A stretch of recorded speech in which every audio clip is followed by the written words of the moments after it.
Nathan Cross sat in the back corner of the elegant wedding venue, wishing he could disappear into the ivory-colored walls.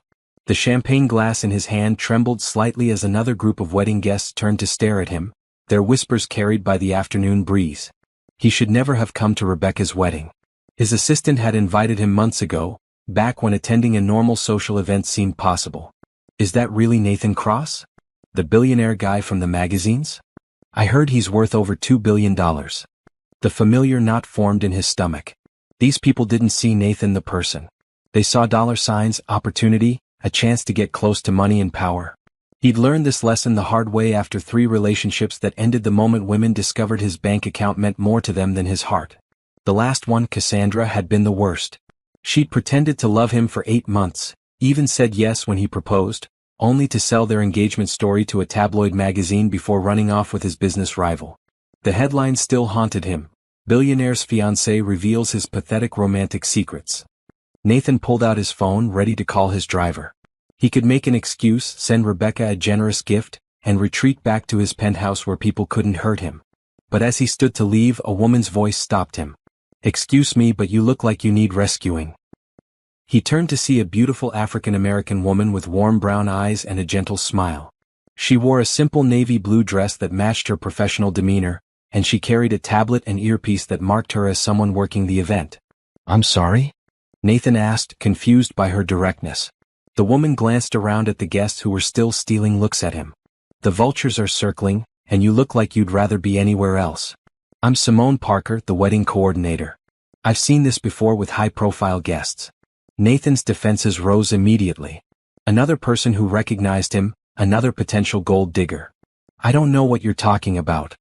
But Simone stepped closer, lowering her voice.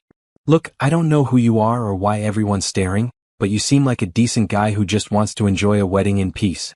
Those people over there are taking pictures of you with their phones, and that woman in the red dress has been trying to work up the courage to accidentally bump into you for 10 minutes.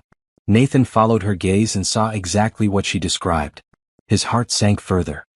"Here's what I suggest," Simone continued, her voice kind but businesslike. "Pretend you're with me. I need to check on the reception setup anyway. Walk with me, laugh at something I say, and they'll think you're taken. Most people won't bother a man who's obviously with someone." The offer stunned him. In 3 years, no one had offered to help him without wanting something in return. "Why would you do that?" "Because everyone deserves to feel comfortable at a wedding," she said simply. "Besides, I could use the company while I work. These events can be lonely when you're the only one working." Nathan studied her face, searching for signs of deception or hidden motives. But Simone's expression remained open and honest. She wasn't looking at him like a prize to be won. She was looking at him like a human being who needed help. "You don't even know me," he said quietly. "I know enough. You're here alone, you're clearly uncomfortable, and you haven't tried to hit on me or show off your wallet in the 30 seconds we've been talking. That puts you ahead of most men I meet at these things." For the first time in months, Nathan felt something close to hope. Maybe, just for one afternoon, he could pretend to be normal. Maybe he could have a conversation with someone who didn't know about his money or his past. "What would I need to do?" he asked. Simone's smile widened. "Just stay close, look happy, and help me make sure Rebecca has the perfect wedding day. Can you handle that?" Nathan looked around the venue one more time. The whispers had grown louder, and he could see phones being discreetly pointed in his direction. The thought of spending the next 4 hours being hunted by strangers made his chest tight with anxiety. But this woman, this kind stranger, was offering him a lifeline. "Yes," he said, surprising himself with how much he wanted this chance. "I can handle that." Simone extended her hand to him. "Then let's go save your afternoon, mystery man." As Nathan took her hand, he felt the stares of the room shift from predatory interest to disappointed acceptance. The woman in the red dress turned away and the phone cameras lowered. For the first time since arriving, Nathan could breathe. "Thank you," he said, meaning it more than she could possibly know. "Don't thank me yet," Simone replied with a wink. "You haven't seen how demanding I can be when there's a wedding to coordinate." But Nathan was already smiling, feeling lighter than he had in years. Maybe this wedding wouldn't be a disaster after all. Could it be that simple? Could one person's kindness really change everything? As Nathan walked beside Simone toward the reception area, he found himself hoping the answer was yes. Simone led Nathan through the crowd with practiced ease, her hands still in his as they navigated between tables set with crystal glasses and white rose centerpieces. She moved with the confidence of someone who belonged here, someone who knew every detail of the event. "First stop, the catering station," she said, glancing at her tablet. "The chef needs to confirm the vegetarian count, and I need to make sure the cake table is properly positioned for the cutting ceremony." Nathan found himself genuinely interested in the logistics. "How long have you been coordinating weddings?" 3 years full-time, but I've been helping with events since I was 16. My aunt owns the business and she taught me everything." Simone paused beside the catering table, where a stressed-looking chef in white was frantically arranging small plates. "Carlos, how are we doing on timing?" "Perfect, Miss Parker. 20 minutes until we serve the appetizers, and the main course will be ready exactly when you need it." "You're amazing," Simone said warmly. "This is going to be Rebecca's dream reception." Nathan watched how she interacted with the staff. There was no condescension, no impatience, just genuine appreciation and clear communication. It was refreshing after years of watching people either fawn over him or treat service workers poorly to impress him. "Is Rebecca a friend of yours?" Nathan asked as they moved toward the cake table. "She's been my client for 8 months, but she feels like a friend now. She's been so excited about today." Simone adjusted one of the flowers on the 3-tier cake, then stepped back to examine her work. "She told me her biggest worry was that her guests wouldn't have fun, which is why I noticed you looking uncomfortable. She'd be heartbroken if anyone felt out of place at her wedding." The genuine care in Simone's voice made Nathan's chest warm. "She seems lucky to have you coordinating." "I love what I do. There's something magical about helping people celebrate the most important day of their lives." Simone looked at him curiously. "What about you? How do you know Rebecca?" Nathan hesitated. The truth was that Rebecca had been his executive assistant for 2 years, managing his schedule and handling his business communications. But admitting that would reveal who he was, and he wasn't ready to lose this feeling of normalcy. "We work together," he said carefully. "She's very organized." "That's an understatement. She sent me 17 different versions of the seating chart." Simone laughed, a sound that made Nathan want to hear it again. "But she's also one of the sweetest people I've ever worked with. She sends thank you cards for everything and always asks about my family." As they continued their rounds, Nathan found himself relaxing for the first time in months. Simone introduced him to vendors, included him in small decisions about music timing and lighting adjustments, and made him feel genuinely useful. When a flower arrangement toppled over, he helped her fix it without being asked. When she needed someone to hold her tablet while she adjusted a microphone, he was there. "You're pretty good at this," Simone observed as they ensured the dance floor was clear of obstacles. "Have you done event coordination before?" "No, but I'm good at logistics and problem solving. It's similar to project management." Nathan caught himself before saying more about his business experience. "Well, you're officially my favorite wedding guest assistant ever. Most people just complain about the music or ask when dinner will be served." They were interrupted by a commotion near the gift table.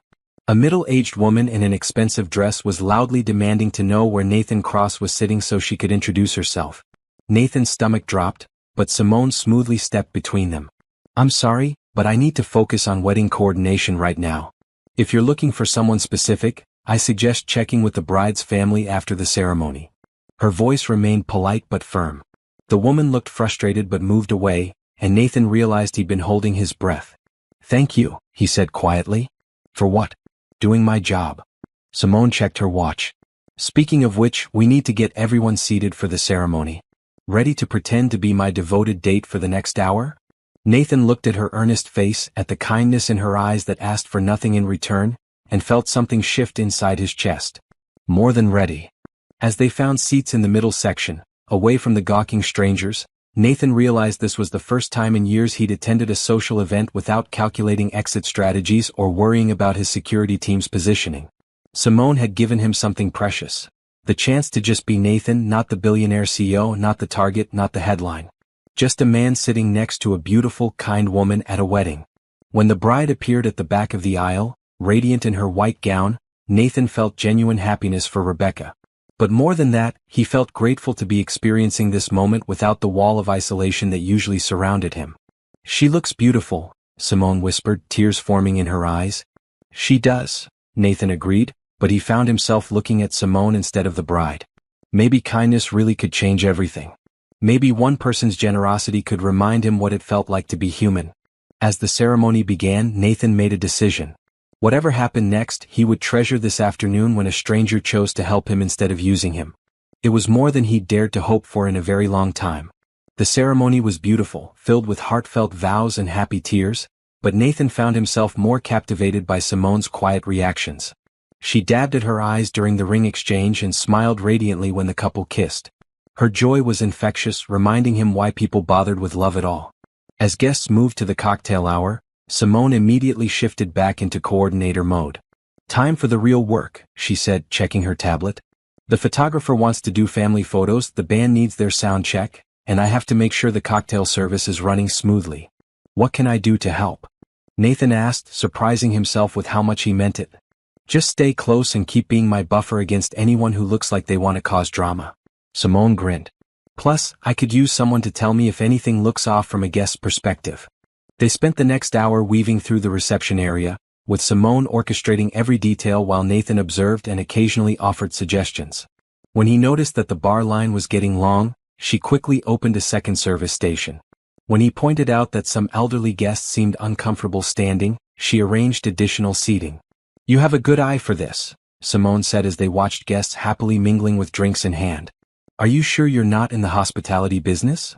Nathan nearly choked on his sparkling water. His hotel chain was one of the largest in the country, but admitting that would blow his cover completely. "I just pay attention to how people respond to their environment. That's exactly what good event planning is about. You'd be surprised how many people miss the obvious stuff." Simone adjusted a flower arrangement that had been knocked askew. "Like that woman over there in the purple dress. She's been standing alone for 15 minutes, looking uncomfortable. As her fake boyfriend, what do you think we should do?" Nathan looked where she pointed and saw an older woman clutching her purse, clearly feeling out of place. Without thinking, he started walking toward her. "Excuse me," he said gently. "I don't think we've met.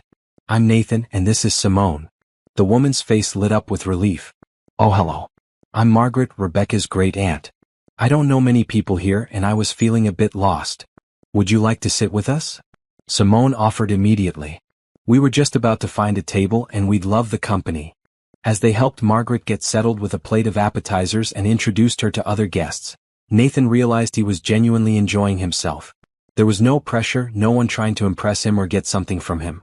Just simple human kindness being passed from person to person. "You're naturals at this," Margaret said gratefully. "You two make such a lovely couple." Nathan felt his cheeks warm, but Simone handled it with grace. "Thank you, that's so sweet. We're just happy Rebecca found her perfect match." When the dinner service began, Nathan and Simone were seated at a table with other wedding industry professionals. A photographer, a florist, and a musician. The conversation flowed easily, covering everything from favorite venues to funny wedding mishaps. The worst was when the ring bearer's dog ate the actual wedding rings right before the ceremony, the photographer shared. "We had to use the backup rings from the jewelry store down the street. I once had a bride's veil catch fire from a Unity candle," the florist added. "Thank goodness for quick reflexes and good fire safety protocols." Nathan found himself laughing genuinely, sharing a story about a business dinner where the restaurant's fire alarm went off mid-presentation. He carefully avoided mentioning that it was a multi-million-dollar merger negotiation, but the story still got appreciative chuckles. "What do you do for work, Nathan?" the musician asked. "I'm in business management," Nathan replied vaguely, catching Simone's curious glance. "That covers a lot of ground," she said with a teasing smile. "Anything specific?" Nathan felt trapped but tried to stay as close to the truth as possible. "I help companies run more efficiently. Process improvement, resource allocation, that sort of thing." It wasn't technically a lie. As CEO, he did all of those things just on a much larger scale than he was implying. The conversation moved on, but Nathan noticed Simone watching him thoughtfully. He hoped his evasiveness wasn't making her suspicious. The last thing he wanted was to lose this perfect afternoon by raising questions about his identity. When the band started playing for dancing, Simone excused herself to check on the technical setup. Nathan used the moment to help Margaret back to her seat and get her a fresh drink. "You're very thoughtful," Margaret observed. "Simone is lucky to have found someone who's both handsome and kind." "Actually, we're not." Nathan started, then stopped. The lie felt wrong, but the truth was complicated. "We're still figuring things out. The best relationships grow naturally," Margaret said wisely. "Don't rush it, but don't let fear hold you back either. Life's too short for hesitation when something feels right." Before Nathan could respond, Simone returned with a pleased expression. Everything's perfect. The band is ready, the photographer has all the shots Rebecca wanted, and the cake cutting is scheduled for exactly the right moment to maximize the sunset lighting. You've thought of everything, Nathan said admiringly. It's my job to think of everything. Simone's smile was tired but satisfied. Rebecca deserves a perfect day, and I think we've delivered it. As if on cue, the bride and groom took the dance floor for their first dance, looking radiant and completely absorbed in each other. The guests gathered around, creating a circle of love and support that made Nathan's throat tight with unexpected emotion. They look happy, he said quietly. They are happy, Simone replied. And they're going to stay that way because they choose each other every day, not just today.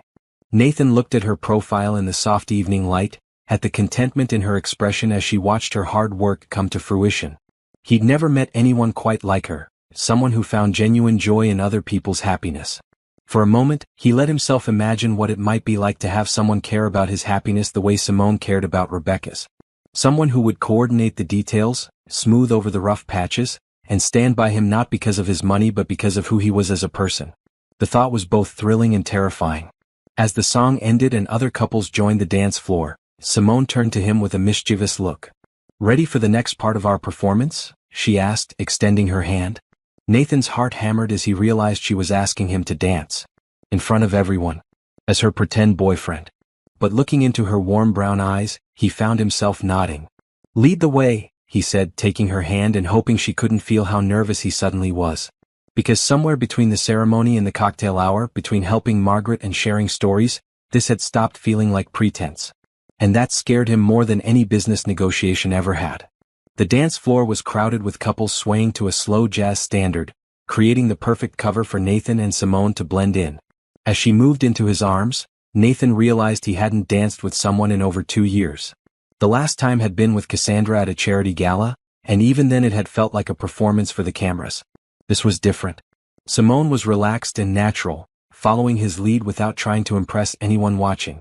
She smelled like lavender and vanilla, and her hand in his felt perfectly right. You're a good dancer, she said, sounding surprised. Mandatory business school skill, Nathan replied, then caught himself. That was too revealing. I mean, I took lessons for a work event once. Simone raised an eyebrow but didn't press. Well, whoever taught you knew what they were doing. I was expecting to get my toes stepped on. The night is young, Nathan said, earning a laugh that made his chest warm. They danced in comfortable silence for a few moments, and Nathan found himself studying her face. She had tiny gold flecks in her brown eyes and a small scar above her left eyebrow that he wanted to ask about. Her smile was genuine, not the practiced expression he was used to seeing from women who wanted something from him. Can I ask you something? Simone said as the song transitioned to something a bit more upbeat. Nathan's defenses rose automatically. Sure. Why were you really sitting alone today? You seem like someone who'd have friends or family at a wedding. The question was gentle but direct, and Nathan struggled with how to answer. The truth was too complicated, but he didn't want to lie to her more than necessary. I don't socialize much, he said finally. Work keeps me busy and I've had some bad experiences with people who weren't what they seemed. Simone's expression softened. People who hurt you? Nathan nodded, surprised by how much he wanted to tell her everything. Something like that. I'm sorry. That's hard to get past. Simone's voice held genuine sympathy. It makes it tough to trust new people. What about you? Nathan asked, desperate to shift the focus away from his secrets. Why wedding coordination? That seems like it would require trusting people constantly. Because I believe in love, Simone said simply. Even when it's messy and complicated and people make mistakes. I've seen too many couples overcome impossible odds to give up on the idea that two people can choose to build something beautiful together. Even after seeing weddings that don't work out? Especially then. Because I also see the ones that do work out and they're magic. Simone spun under his arm, then came back to him with a smile. Like Rebecca and James. They met during the worst year of both their lives. She was going through a nasty divorce, he was dealing with his mother's cancer diagnosis. But somehow they found each other and decided that together they could handle whatever came next. Nathan felt a pang of envy. That sounds rare. It is. But not impossible. Simone looked directly at him. You just have to be brave enough to let someone see the real you even when it's scary. The words hit Nathan like a physical blow. When was the last time anyone had seen the real him? He'd been hiding behind his wealth and position for so long that he wasn't sure the real Nathan even existed anymore. What if the real you isn't very interesting? He asked, only half joking. Everyone's interesting if you look close enough. Take you for example. Nathan's heart stopped. What about me? You notice things other people miss. You helped Margaret without being asked. You genuinely care about whether Rebecca's having a good wedding. And you're here dancing with me instead of trying to network or show off. Simone's smile was warm. Those aren't the actions of an uninteresting person. Nathan felt something crack open in his chest, something that had been locked away since Cassandra's betrayal. You don't know me very well. No, but I know enough to see that you're kind. And kindness is never boring. The song ended, but neither of them moved apart. Nathan found himself lost in Simone's eyes, wondering what it would be like to tell her everything. To trust someone completely for the first time in years. Simone, I need to tell you something. There you are. Rebecca appeared beside them, radiant in her wedding dress and clearly floating on happiness. Nathan, I'm so glad you came. And Simone, everything is absolutely perfect. Thank you for making today so beautiful. It's all you and James, Simone said, immediately shifting into professional mode. You two are what makes it special. Rebecca hugged them both, then lowered her voice conspiratorially. I have to say, I'm thrilled to see you two together. Nathan's been alone too long, and Simone, you deserve someone who appreciates how amazing you are. Nathan felt his cheeks burn. Rebecca. Don't be shy. You both look happy and that makes me happy. Rebecca squeezed Simone's hand. Take care of him, okay? He's one of the good ones even if he doesn't believe it. Before either of them could correct her assumption, Rebecca was swept away by other well-wishers, leaving Nathan and Simone standing awkwardly on the edge of the dance floor. She seems to know you pretty well, Simone observed. We've worked together for a while, Nathan said carefully. She's very perceptive. And she thinks you don't believe you're one of the good ones. Simone's voice was gentle. Why is that? Nathan looked around at the celebration surrounding them, at all the happy couples and families sharing this joyful moment, and felt the weight of his isolation pressing down on him again. Because good people don't usually end up as alone as I am, he said quietly. Simone stepped closer, her hand finding his arm. Maybe you're not alone because you're not good. Maybe you're alone because you haven't found your person yet. The hope in her voice made Nathan's chest tight. You really believe that? I have to. Otherwise, what's the point of any of this? Simone gestured at the wedding around them. Love exists, Nathan. Real love, not the kind that wants something from you or tries to change you. The kind that sees who you really are and chooses you anyway. Nathan stared at her, wondering if she could possibly mean what she seemed to be implying. Was this beautiful, kind woman actually interested in him for himself? Without knowing about his money or his success. Dance with me again? He asked, his voice rougher than he intended. I thought you'd never ask, Simone replied, stepping back into his arms. As they moved together to the next song, Nathan allowed himself to imagine just for a moment what it might be like if this were real. If he could have someone like Simone in his life, someone who saw past the surface and cared about the man underneath. The thought terrified and exhilarated him in equal measure. But for now he would just dance and pretend and let himself feel hopeful for the first time in far too long. As the evening progressed, Nathan found himself completely absorbed in Simone's company. They danced through several songs, their conversation flowing easily between light teasing and surprisingly deep moments. When a particularly energetic song came on, Simone laughed and pulled him into a more spirited dance, not caring who was watching. You're full of surprises, Nathan said, slightly breathless as he spun her around. Good surprises or bad surprises? Simone asked, her cheeks flushed and her eyes bright. Definitely good. Nathan pulled her closer as the music slowed again. I can't remember the last time I enjoyed myself this much at a social event.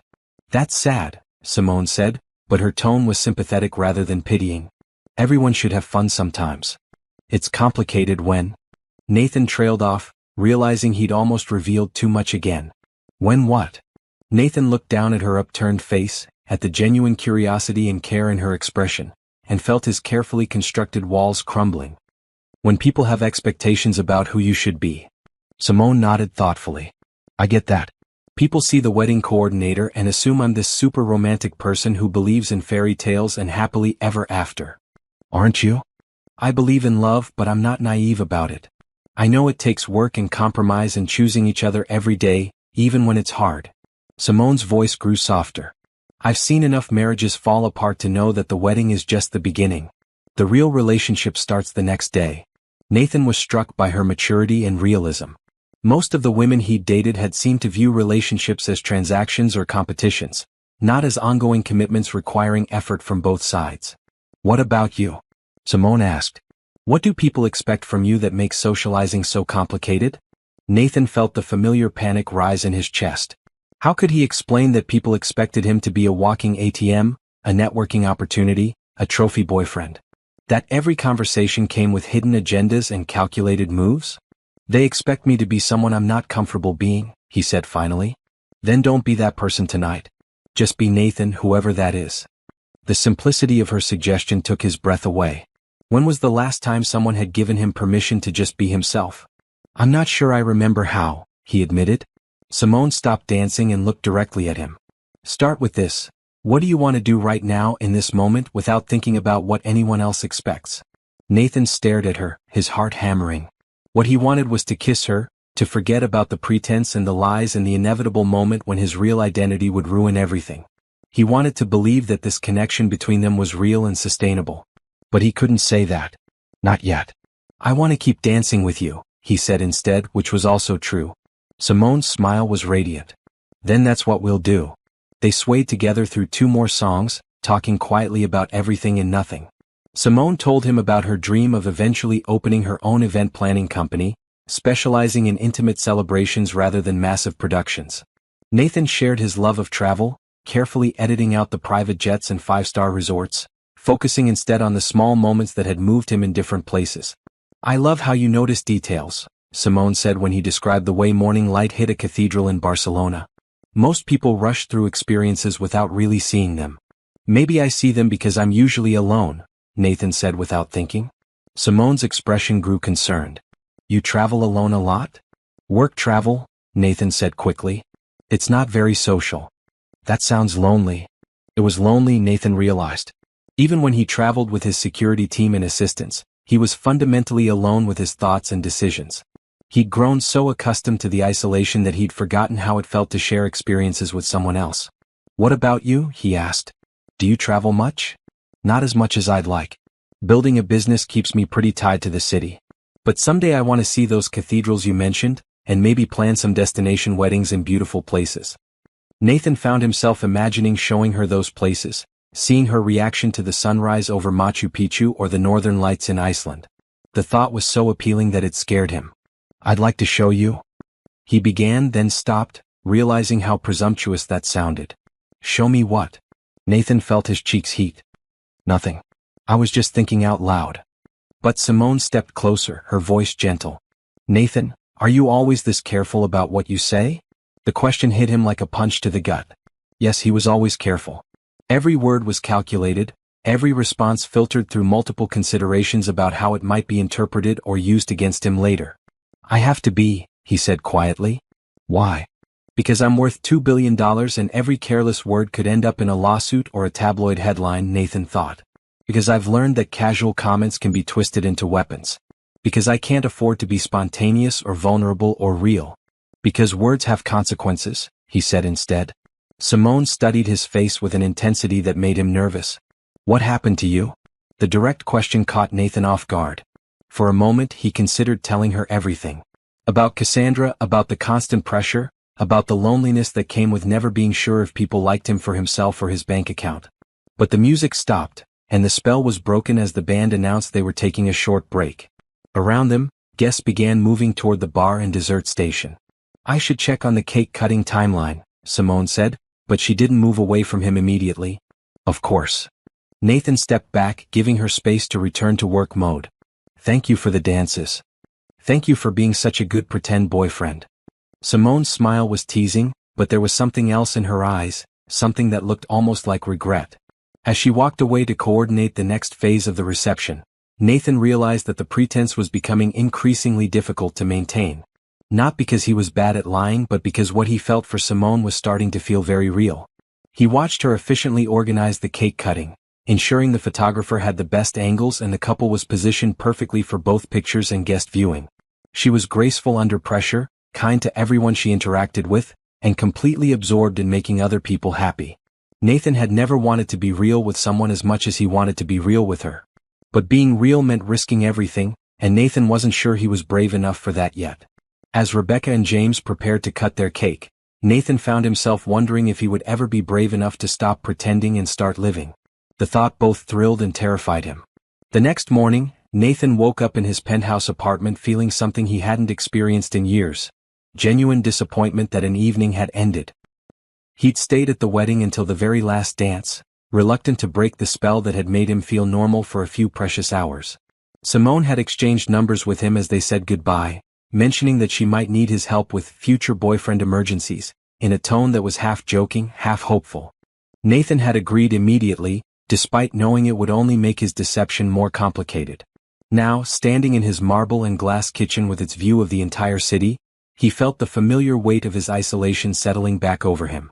His housekeeper had left breakfast prepared, his assistant had already sent his schedule for the week, and his phone showed 17 missed calls from business associates who'd seen the society page photos of him at the wedding. Nathan ignored the calls and focused on the one text message that mattered. "Simone, thank you again for yesterday. Rebecca said it was the perfect wedding, and I couldn't have done it without my amazing pretend boyfriend. Coffee sometime to debrief?" Nathan stared at the message for a full minute, his thumb hovering over the keyboard. He should make an excuse, let the connection fade and return to his safe but lonely routine. Getting more involved with Simone would only lead to heartbreak for both of them when the truth inevitably came out. But the memory of her laugh, of the way she'd looked at him during their slow dances, made the choice for him. "Nathan, I'd love coffee. When and where?" Her response came quickly. "Simone, there's a little cafe called Beans and Dreams on 5th Street. Tomorrow at 10? Nathan knew the place. It was small and cozy, the kind of neighborhood spot where a billionaire CEO would never normally be seen. Perfect for maintaining his cover. "Nathan, perfect. See you there." The next 24 hours crawled by. Nathan tried to focus on work, reviewing quarterly reports and sitting through board meetings, but his mind kept drifting to Simone. He found himself wondering what she was doing, whether she was thinking about him and what they would talk about over coffee. When he finally walked into Beans and Dreams the next morning, Simone was already there, sitting at a corner table with 2 steaming mugs and a plate of pastries. She traded her professional wedding coordinator outfit for jeans and a soft blue sweater that brought out her eyes. "I took the liberty of ordering," she said as he sat down. "Black coffee and a blueberry scone. Was I right?" Nathan was touched that she paid attention to his preferences. "Perfect. How did you know?" "I notice things too," Simone said with a smile. "Especially about people I'm pretending to date." They fell into easy conversation about the wedding, laughing over small mishaps that the guests had never noticed and celebrating the moments that had gone perfectly. Nathan found himself relaxing into the rhythm of normal conversation, the kind he hadn't had with anyone in years. "Rebecca sent me the sweetest thank you note this morning," Simone said, pulling out her phone to show him. "She said seeing you happy made her day even more special." Nathan read the message, feeling a pang of guilt about the deception. Rebecca genuinely cared about his well-being, and she'd been thrilled to see him with someone. What would she think when she found out it was all pretense? "She's very thoughtful," Nathan said carefully. "She mentioned that you don't date much. Said she's been worried about you being too isolated." Nathan's defenses rose automatically. "She told you that?" "Not in a gossipy way. She cares about you, Nathan. She wants you to be happy." Simone's voice was gentle. "Is it really that hard for you to believe that people might worry about your well-being without having ulterior motives?" The question hit Nathan like a physical blow. Yes, it was that hard to believe. Years of being used and manipulated had trained him to look for hidden agendas in every kind gesture. "I've learned to be cautious," he said finally. "I understand caution. But there's a difference between being careful and shutting everyone out completely." Before Nathan could respond, Simone's phone buzzed with a call. She glanced at it and sighed. "I'm sorry, I need to take this. It's a client emergency." She answered with her professional voice. "Hello, Mrs. Davidson. What can I do for you?" Nathan listened to half of a conversation about a corporate event that was falling apart due to vendor cancellations. Simone handled it with calm efficiency, but he could see the stress in her expression. "I'll figure something out and call you back within the hour," she said finally, ending the call and rubbing her temples. "Problem?" Nathan asked. "Major problem. I have a corporate anniversary party this weekend, and my caterer and florist both just canceled due to a double booking conflict. It's for 200 people and the client is demanding." Nathan's business instincts kicked in immediately. What kind of corporate event? Johnson Industries' 25th anniversary. They want elegant but not stuffy, sophisticated but not pretentious. The CEO is very particular about appearances. Nathan knew Johnson Industries. It was a mid-sized manufacturing company with a solid reputation, owned by a man who valued quality and reliability above flashiness. I might be able to help, Nathan said impulsively. Simone looked at him skeptically. Unless you know premium caterers and florists who take last-minute bookings, I don't think. Actually, I do. Nathan pulled out his phone. I have some connections in the hospitality industry. Let me make a few calls. Within 30 minutes, Nathan had secured commitments from the head chef at one of the city's finest hotels and a florist who usually only worked with A-list clients. Both agreed to handle Simone's event as a personal favor to Nathan, asking no questions about why he was calling in favors for a small wedding planning company. Simone stared at him in amazement. How did you do that? Nathan shrugged, trying to look casual. Like I said, I have some connections. Those aren't just connections, Nathan. The chef at the Meridian Hotel doesn't take personal calls from random business consultants. And Petals and Pearls has a 6-month waiting list. Nathan felt panic rising. He'd gotten carried away trying to help her and had blown his cover completely. I do a lot of networking, he said weakly. Simone studied his face intently. Nathan, who are you really? The direct question hung between them, loaded with implications. Nathan could see that she was starting to piece things together, probably remembering the whispers at the wedding and his evasive answers about his work. He opened his mouth to tell her everything, to confess about the money and the deception and hope that she would understand. But his phone rang before he could speak. I'm sorry, I have to take this, he said, seeing his assistant's number. It's urgent. He stepped outside to answer, and Rebecca's voice was tense with worry. Nathan, there's a problem. The Henderson merger is falling apart, and they're demanding a face-to-face meeting this afternoon or they're walking away. I know you're trying to keep a low profile, but this could cost us $300 million. Nathan closed his eyes, feeling the weight of his real life crashing back down on him. He was the CEO of a multi-billion-dollar corporation, and hundreds of people depended on his decisions. He couldn't pretend to be a normal guy forever. Schedule the meeting, he said quietly. I'll be there in an hour. When he returned to the table, Simone was watching him with an unreadable expression. I have to go, Nathan said. Work emergency. Of course. Simone's voice was cool. Thank you for helping with the caterer and florist. I'll pay you back for any deposits you covered. That's not necessary. Yes, it is. I don't like owing people, especially people I don't really know. The words stung, but Nathan couldn't blame her for being suspicious. He'd been lying to her from the beginning, and she was starting to figure it out. Simone, It's okay, Nathan. We both know this was just pretense. Her smile was polite but distant. Thank you for a lovely evening and for helping with my crisis. I hope your work emergency resolves itself. As Nathan walked away from the cafe, he felt like he was losing something precious before he'd ever really had it. Simone was pulling back, protecting herself from whatever she sensed he was hiding. And the worst part was he couldn't blame her. But he also couldn't stop wanting to find a way to make it real. 3 days passed without contact, and Nathan found himself checking his phone constantly for messages from Simone. He'd thrown himself into work, successfully saving the Henderson merger and handling 2 other crisis situations, but nothing felt as important as the conversation he'd left unfinished at the cafe. On Thursday evening, his phone finally buzzed with her number. Simone, the Johnson Industries event is tomorrow night. Would you like to be my date? For real this time, not pretense. I'd like to see who you really are. Nathan stared at the message for 10 minutes, his heart racing. She was giving him a chance to be honest, to stop hiding behind his careful evasions. But attending a corporate event carried huge risks. What if someone recognized him? What if his presence drew unwanted attention to Simone's business? But the alternative was losing her completely, and that felt worse than any professional risk. Nathan, yes. What should I know about the event? Simone, cocktail attire, 7 p.m. at the Riverside Pavilion. And Nathan? No more secrets. I'm tired of wondering who I'm talking to. Nathan's chest tightened. She deserved the truth, but he wasn't sure how to tell her without destroying what they had. He spent the next day agonizing over how to handle the conversation, practicing different ways to explain his situation. When he arrived at the Riverside Pavilion that evening, Simone took his breath away. She wore a simple black dress that was elegant without being flashy, and her hair was styled in soft waves around her face. She looked beautiful and professional and completely out of his league. "You look stunning," Nathan said, meaning it completely. "Thank you. You clean up pretty well yourself." Simone's smile was warm but guarded. "Ready to meet the demanding Mr. Johnson?"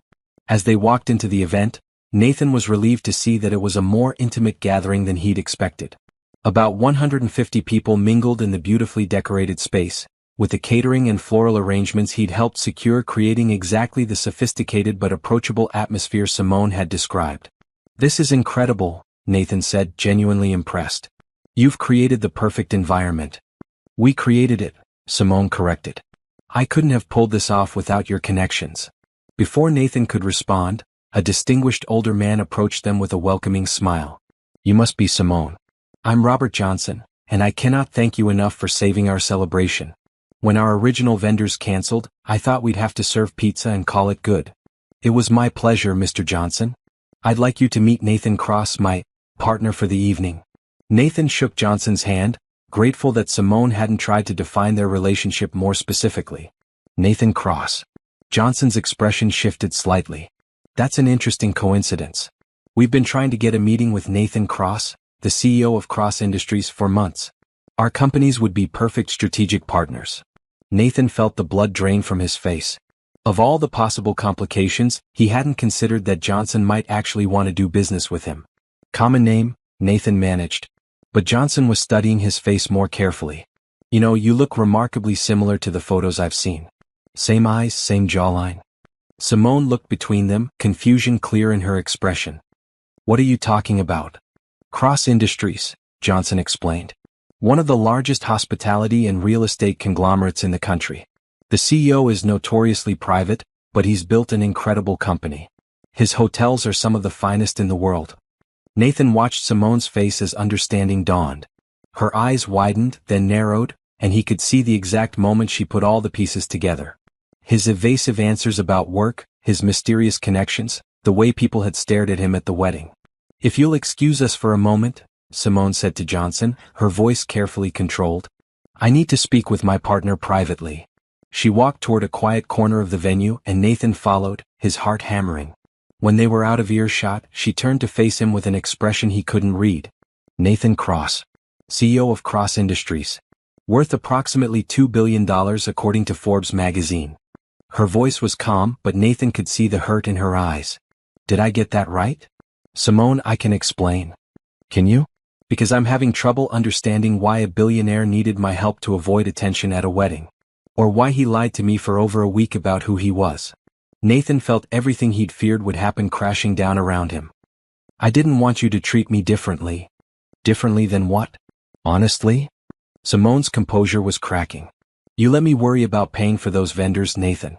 You watched me stress about my small business problems while you could have solved them with pocket change. That's exactly why I didn't tell you." Nathan stepped closer, desperate to make her understand. "Everyone wants something from me, Simone.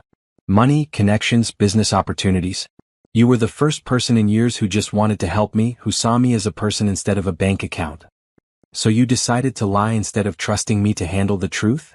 The accusation hit Nathan like a physical blow because it was completely accurate. He had chosen deception over trust, protection over vulnerability. "I was scared," he admitted. "Scared that if you knew who I was, you'd either want something from me or decide I wasn't worth the complications that come with dating a public figure." Simone stared at him for a long moment, and Nathan could see her processing everything. Around them, the party continued, but it felt like they were in their own separate world. "The wedding," she said finally. "Those people who were staring at you taking pictures. They recognized me from magazine covers and news articles. It happens everywhere I go. And you thought I was part of that? Another person trying to use you?" Nathan's throat was tight. "Not after I got to know you. But by then I was in too deep. I didn't know how to tell you without ruining everything." Simone looked away and Nathan could see tears forming in her eyes. "You made that choice for both of us, Nathan. You decided I couldn't handle your truth, and you built our entire connection on a lie." "Not a lie," Nathan said desperately. "Everything I told you about myself was true. I just left out some details." "Some details?" Simone's voice rose slightly. "You left out that you're one of the most powerful men in the country. That's not a detail, Nathan, that's your entire reality. Nathan realized that his greatest fear was coming true. The money and power that isolated him from everyone else had poisoned this relationship too, just in a different way than usual. What do you want me to say, Simone? That I wish I wasn't wealthy? That I'd give it all up to be normal? Nathan ran his hands through his hair. I can't change who I am, and I can't change the fact that my life comes with complications. I'm not asking you to change who you are. I'm asking you to trust me enough to be honest about it. They stood there looking at each other, the weight of the revelation hanging between them. Nathan could see that he was losing her, that his deception had damaged something that might have been beautiful if he'd handled it differently. I'm sorry, he said quietly. You're right, and I'm sorry. I should have trusted you. Simone wiped her eyes carefully, trying not to disturb her makeup. I need some time to think about this, Nathan. This whole thing, who you really are, what it means. Of course. I understand. Nathan felt his heart breaking, but he forced himself to stay calm. What do you want to do about tonight? I can leave if that would be easier. Simone looked around at the successful event, at the guests enjoying the food and decorations they'd arranged together. Stay. We committed to being partners tonight, and I honor my commitments. But after this. She didn't finish the sentence, but Nathan understood. After tonight, she would decide whether a billionaire CEO and a wedding planner could find a way to build something real together. As they returned to the party, Nathan realized that for the first time in his life, his wealth felt like a liability instead of an asset.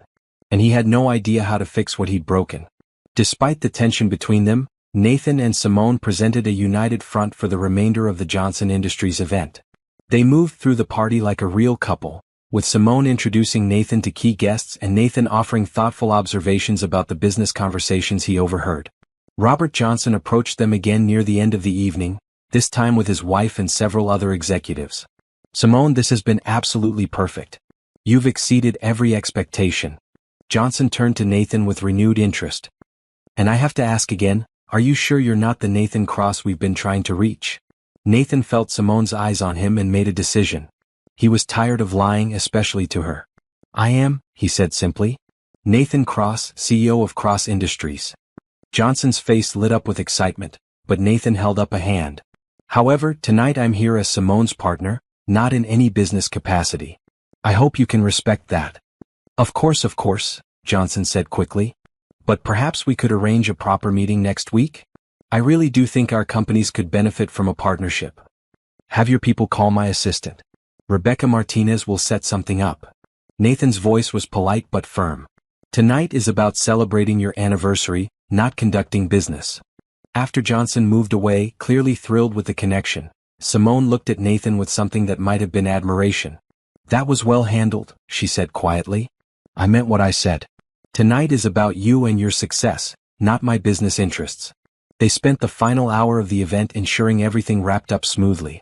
Nathan watched Simone coordinate the cleanup, tip the staff generously from the client's budget, and personally thank every vendor.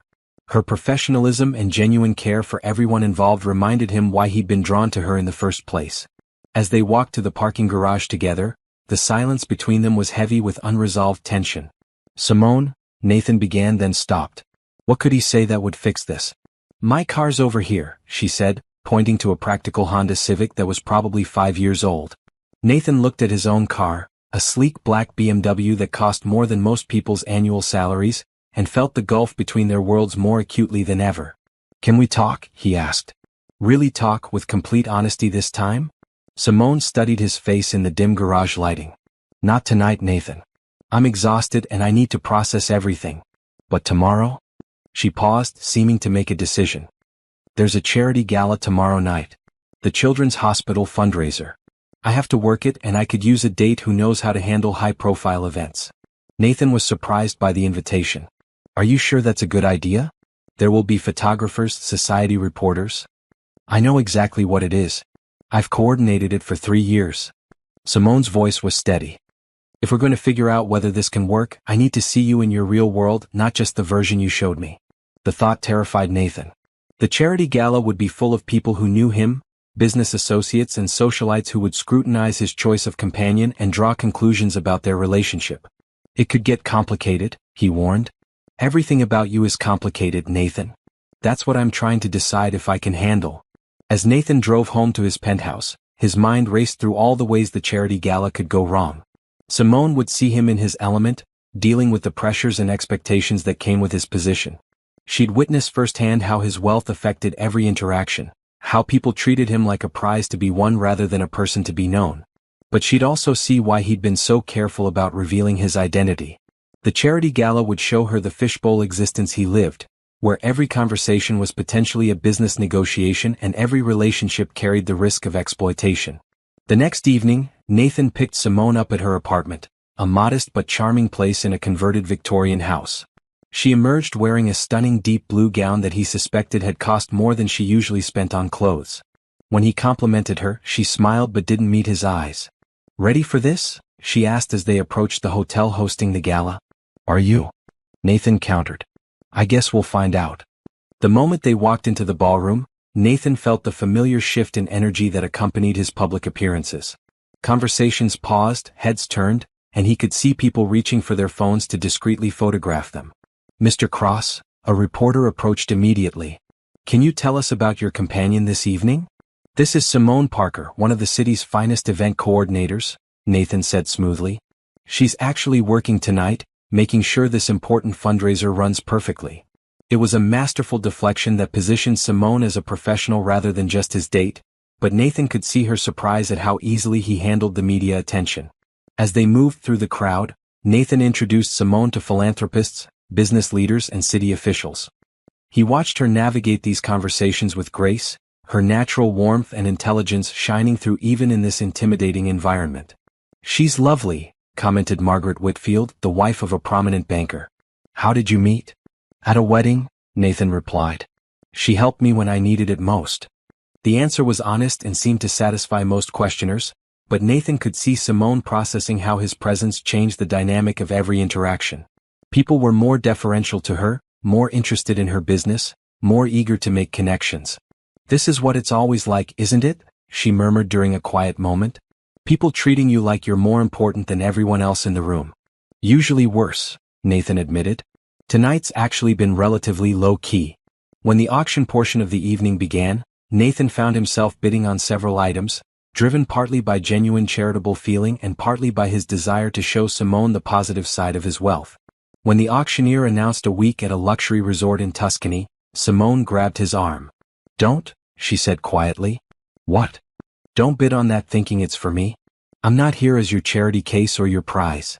Nathan realized she was right. He'd been unconsciously trying to impress her with his generosity, falling into the same patterns that had driven away other women who'd felt overwhelmed by his resources. Instead, he bid on a scholarship fund for underprivileged children, something that mattered to him personally and didn't carry any implications about their relationship. As the evening wound down, Nathan could see that Simone was emotionally drained from navigating his world. The constant attention, the careful conversations, the weight of being scrutinized as his potential romantic interest had clearly taken a toll. "Thank you," he said as they walked to his car. "I know tonight wasn't easy." "It wasn't," Simone agreed. "But it was educational." Nathan wasn't sure if that was good or bad, but he didn't push for clarification. He'd learned enough about Simone to know that she needed time to process her thoughts before sharing them. As he dropped her off at her apartment, she turned to him with a serious expression. "I need a few days, Nathan, to think about everything I've learned and whether I can handle what a relationship with you would really look like."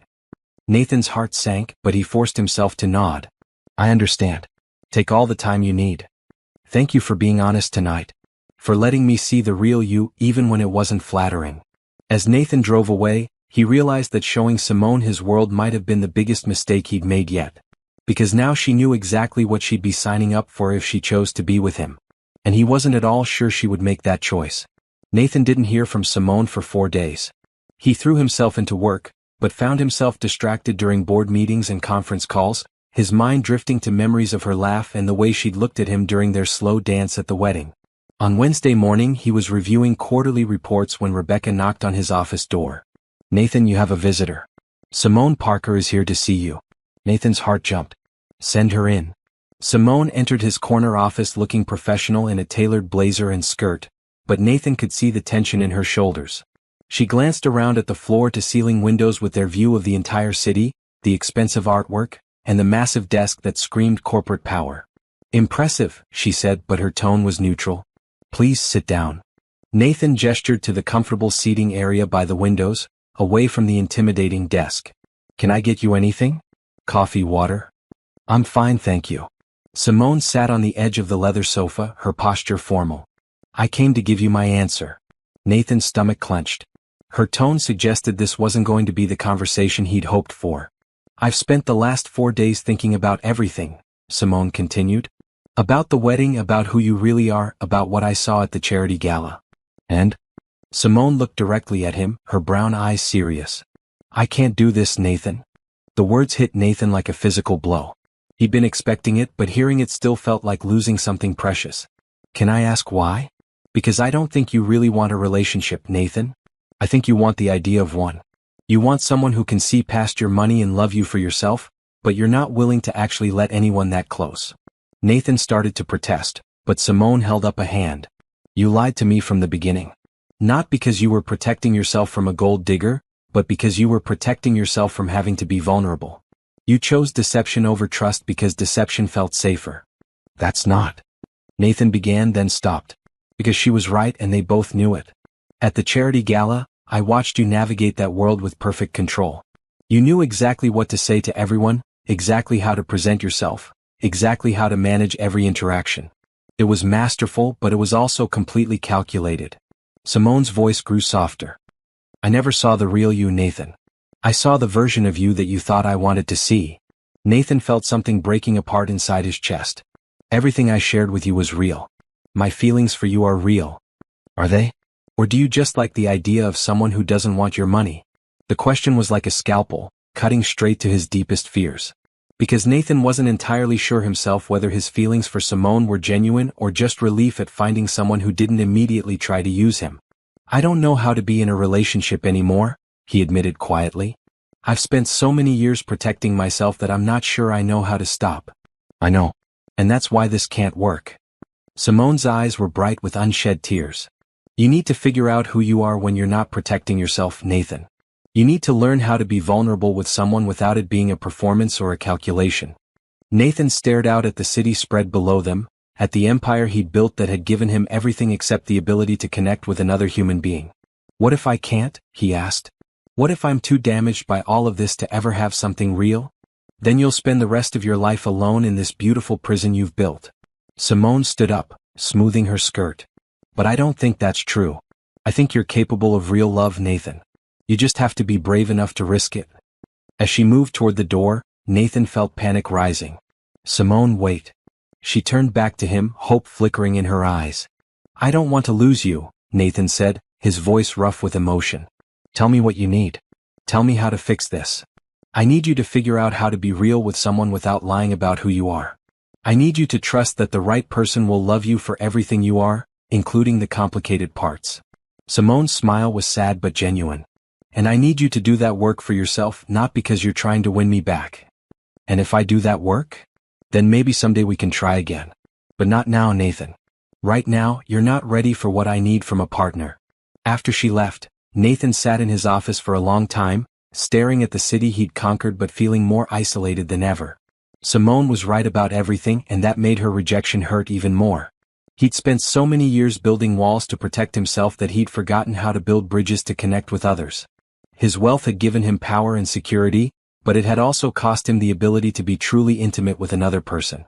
For the first time in his adult life, Nathan wondered if all his success had been worth it if it meant spending the rest of his life alone. But as the afternoon sun slanted through his office windows, he found himself thinking about Simone's final words. She believed he was capable of real love. She thought he could learn to be vulnerable if he was brave enough to try. Maybe it wasn't too late to prove her right. Maybe there was still time to become the man she deserved, even if she was no longer willing to wait for him to figure it out. The thought terrified and exhilarated him in equal measure. But for the first time since Cassandra's betrayal, Nathan felt ready to take the risk of being real. 3 months after Simone walked out of his office, Nathan had made more changes to his life than he'd thought possible. He'd started seeing a therapist who specialized in helping successful people navigate relationships and vulnerability. He'd stepped back from some of his business responsibilities, promoting trusted executives to handle day-to-day operations while he focused on learning who he was outside of his corporate identity. Most importantly, he'd started volunteering at the Children's Hospital, the same charity where he'd taken Simone to that fateful gala. Working with kids who faced challenges much greater than his own had given him perspective on what really mattered in life. It was there, reading to a group of young patients, that he ran into Margaret, the elderly woman he and Simone had helped at Rebecca's wedding. "Nathan, what a wonderful surprise," Margaret said, settling into the chair beside him as he finished the story. "I volunteer here every Tuesday. I had no idea you did too." "I started a few months ago," Nathan replied, watching the children return to their rooms with smiles on their faces. "It helps me remember what's important." "And how are things with that lovely young woman? Simone, wasn't it?" Nathan's chest tightened. "We're not together anymore." Margaret's expression grew concerned. "Oh dear, I'm sorry to hear that. You two seem so right for each other." "She was right for me.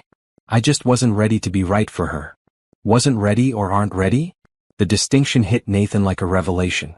For 3 months he'd been thinking about his relationship with Simone in past tense, as a failure he needed to learn from. But Margaret's question made him realize he'd been approaching it all wrong. "I think I might be ready now," he said slowly. "Then what are you doing sitting here talking to an old woman? Go tell her that." Nathan felt a surge of hope mixed with terror. What if she won't listen? What if I've missed my chance? "What if you haven't?" Margaret smiled. "Life's too short for what ifs, Nathan. Trust me, I know." That evening, Nathan found himself standing outside Simone's apartment building, his heart hammering with nervous energy. He'd spent hours planning what to say, but now that he was here, all his carefully prepared words seemed inadequate. He was about to lose his nerve when Simone emerged from the building, clearly heading out for the evening. She looked beautiful in a simple green dress, but Nathan could see the surprise and wariness in her eyes when she spotted him. "Nathan? What are you doing here?" "I needed to see you. To tell you that you were right about everything." Simone glanced around at the other pedestrians on the busy street. "This isn't really the place for that conversation." "Then come with me, please. Just give me 1 hour to show you how much I've changed." Something in his voice must have convinced her, because after a moment's hesitation, she nodded.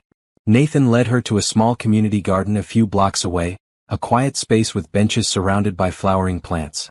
It was the kind of place he never would have known about before he started volunteering, before he began exploring parts of the city beyond his usual haunts. "I've been thinking about what you said," Nathan began once they were seated. "About needing to figure out who I am when I'm not protecting myself." "And? You were right. I had no idea who that person was. I'd been hiding behind my wealth and position for so long that I'd forgotten there was anything else." Nathan took a deep breath. "So I've been working on it. Therapy, volunteering, stepping back from some of my business responsibilities. Learning how to be Nathan the person instead of Nathan the CEO." Simone studied his face carefully. "That's good, Nathan. I'm glad you're doing that work. But you don't need to report back to me about your progress." "I'm not reporting back. I'm asking for another chance." The words hung between them in the evening air. Simone looked away and Nathan could see her wrestling with her thoughts. "Nathan, I know you said I needed to do this work for myself, and I have. I'm happier now, more centered, more aware of what I actually want from life." Nathan leaned forward. "But doing that work also made me realize that what I want is you. Not the idea of you, not what you represent, but you specifically. Your kindness, your strength, your ability to see the best in people even when they can't see it themselves. How do I know this isn't just another performance? Another version of Nathan designed to get what you want?" The question was fair, and Nathan had been expecting it. "Because I'm not asking you to make a decision right now. I'm asking you to let me prove it to you over time." Nathan pulled out his phone and showed her a photo from the children's hospital. "This is who I am now. I volunteer every Tuesday and Thursday, reading to kids and helping with activities. I'm not doing it for publicity or tax benefits or to impress anyone. I'm doing it because it makes me feel like the person I want to be." Simone looked at the photo, her expression softening slightly. "I've also been working with a therapist on understanding why I found it so hard to trust you with the truth about my wealth. It wasn't really about protecting myself from gold diggers. It was about being terrified that the real me wasn't enough to hold someone's interest once the novelty wore off." "Nathan, let me finish, please." Nathan's voice was gentle but urgent. "I've learned that I can't build a real relationship on fear and control. I have to trust that the right person will love me for who I am, complications and all. And I believe you're that person, Simone. I believe we could build something beautiful together if you're willing to take the risk." Simone was quiet for a long moment, and Nathan forced himself to wait instead of rushing to fill the silence. "The children's hospital," she said finally. How long have you been volunteering there? 3 months. Every week since the day you walked out of my office. And the therapy? Same timeline. Dr. Richardson specializes in helping people in high-pressure careers learn how to have healthy relationships. Simone turned to face him fully. Why should I believe this isn't just another calculated move designed to get what you want? Nathan had been dreading this question, but he forced himself to answer with complete honesty. Because I'm not asking you to believe it. I'm asking you to let me prove it. Go slow, set boundaries, keep your guard up if you need to. But give me a chance to show you that I'm capable of the kind of real, honest relationship you deserve. And if I say no? The question was like a knife to his heart, but Nathan met her eyes steadily. Then I'll respect that decision and leave you alone. But I'll keep doing the work to become a better man, because that's who I want to be regardless of what happens between us.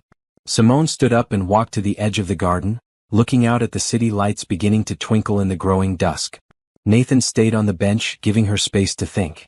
When she finally turned back to him, there were tears in her eyes. I missed you, she said simply. Nathan's heart soared.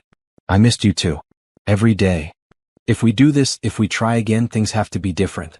Complete honesty even when it's uncomfortable. No more protecting me from who you really are. I promise. And we go slow. I need time to trust that this version of you is real and sustainable. As slow as you need. Simone walked back to the bench and sat down beside him, close enough that Nathan could smell her familiar lavender scent. I've been miserable without you, she admitted. I kept telling myself I made the right choice, but I missed talking to you. I missed the way you notice things other people miss. I missed dancing with you. Dance with me now, Nathan said impulsively. Here? There's no music. There's music everywhere if you listen for it. Nathan stood and extended his hand to her. Trust me? Simone looked at his outstretched hand for a moment, then smiled and took it. They swayed together in the quiet garden, with only the distant sounds of the city as their soundtrack. But it felt perfect to Nathan, like coming home after a long journey. I love you, he said quietly, the words coming from somewhere deeper than calculation or strategy. I love your strength and your kindness and the way you make me want to be better than I am. I love you too, Simone replied, her voice thick with emotion. I tried not to, but I couldn't stop. When they kissed, it felt like a new beginning. Not the desperate passion of people afraid of losing each other, but the gentle certainty of two people choosing to build something real together. As they walked back toward Simone's apartment, hand in hand under the streetlights, Nathan felt something he'd never experienced before, the quiet confidence of a man who knew he was exactly where he belonged. So what happens now? Simone asked. Now we figure it out together, Nathan replied. One honest conversation at a time. It wasn't a fairy tale ending, but it was something better. The beginning of a real love story, built on truth and trust and the courage to be vulnerable with each other. For Nathan Cross, billionaire CEO, that was worth more than all the money in the world.